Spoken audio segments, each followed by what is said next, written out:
Germany and Italy are, getting ready to repatriate 1,930 tons of gold.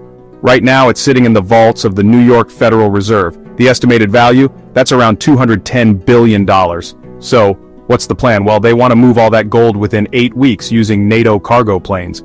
And while German leaders are kind of locked in debate and Italian Prime Minister Giorgia Meloni is working to navigate United States trade tensions, this move signals something deeper. It's really a test of trust in the US financial system.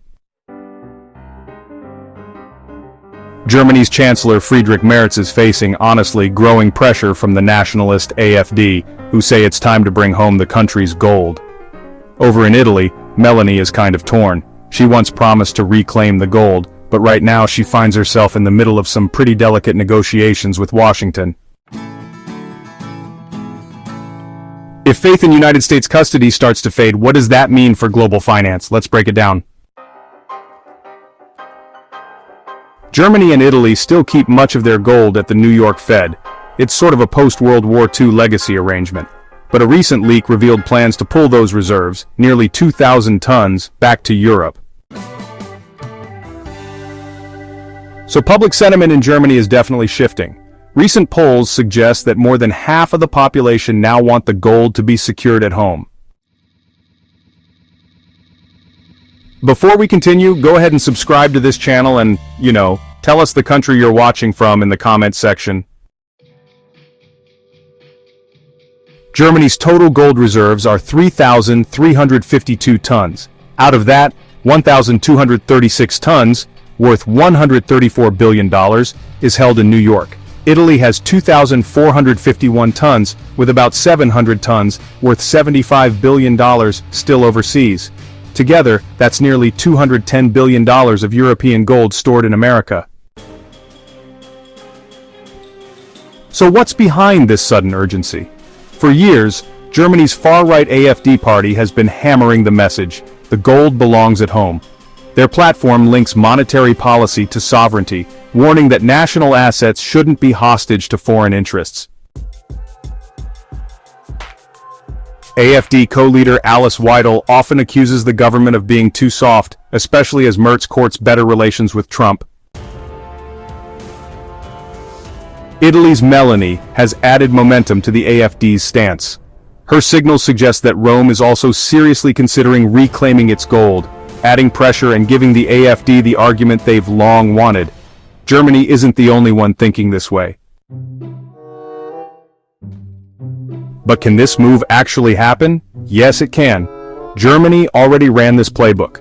Between 2013 and 2017, the Bundesbank quietly brought 674 tons of gold from Paris and New York to Frankfurt. The operation used NATO standard cargo planes, night flights, and secure logistics. The infrastructure is in place. This is about politics now, not planning. Interestingly, the CDU is no longer silent. In late May, CDU MEP Markus Ferber publicly connected Trump's Fed rhetoric to risks involving foreign reserves. For Merz, this is now a political opportunity. Facing pressure from the AfD and bracing for Trump's next wave of tariffs on German exports, he's using the gold debate to send a message Germany will defend its assets. Still, the Bundesbank and German Finance Ministry have played it cool. They've referred to the New York Fed as a reliable partner, a diplomatic brush-off that leaves Merz straddling two sides. Meanwhile in Rome, Meloni is in a bind. Her past pledge to return Italy's gold is being revived at a time when she's trying to avoid a full-blown trade war. If Washington doesn't offer meaningful concessions soon, her administration might revisit the idea of moving the bullion home, starting with the long-stalled Villa Borghese Gold Vault project. So what happens if the gold leaves? According to internal reports, weekly shipments of 50 to 60 tons are being considered. That would reduce the Fed's balance sheet gold holdings by nearly $30 billion in a month. On paper, it's a zero-sum shift. But in markets, perception is everything. And this one says, well, we don't fully trust you anymore. The immediate ripple could hit the overnight repo market. tightening liquidity and nudging treasury yields up by 10 basis points. That sounds small, until you consider the knock-on effects: higher mortgage rates, costlier corporate loans, and stressed muni bond yields. And then there's the bigger shift. Germany and Italy may also shrink their $18 billion in short-term U.S. Treasury holdings, another signal of hedging against systemic risk. That move could add another 5 to 6 basis points to long-term yields. At a time when U.S. debt servicing is projected to hit $770 billion by 2026, this creates a real budget strain. The damage could spread further if other mid-tier reserve holders follow suit. A broader gold pivot, say, pushing its share in central bank reserves from 20% to 25% by 2028, could mean an $800 billion drop in demand for U.S. Treasuries. That's not a hypothetical, that's a structural hit. The U.S. Treasury yield curve would have to reprice. Neutral rates could rise to 3.5%.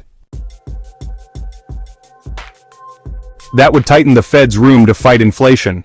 Mortgage rates, already above 6.6%, could climb further.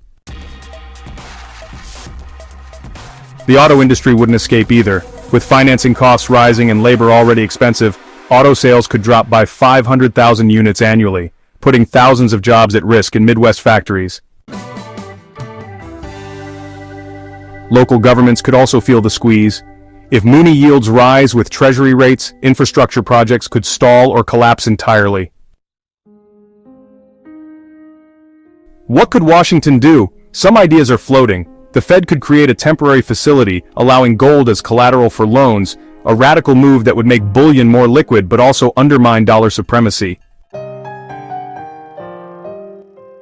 Once that erodes, costs skyrocket. In Berlin, the ruling coalition of Christian Democrats, SPD, and Greens is walking a tightrope. The German Taxpayers Association has already taken the repatriation case to Parliament. In Rome, the gold question may hinge on how United States tariff talks play out. If Melanie doesn't get what she wants at the table, the repatriation plan could shift from talk to action. This isn't just about gold, it's about the fragility of a system built on faith. Each ton of gold flown out of Manhattan's vaults is a symbol, a quiet vote of no confidence in a financial order that has dominated for decades. If that trust fades, the United States will enter a new era of higher risk premiums, pricier credit, and a dollar that costs more to hold, changing everything from home buying to national budgeting. In the end, it all comes down to belief.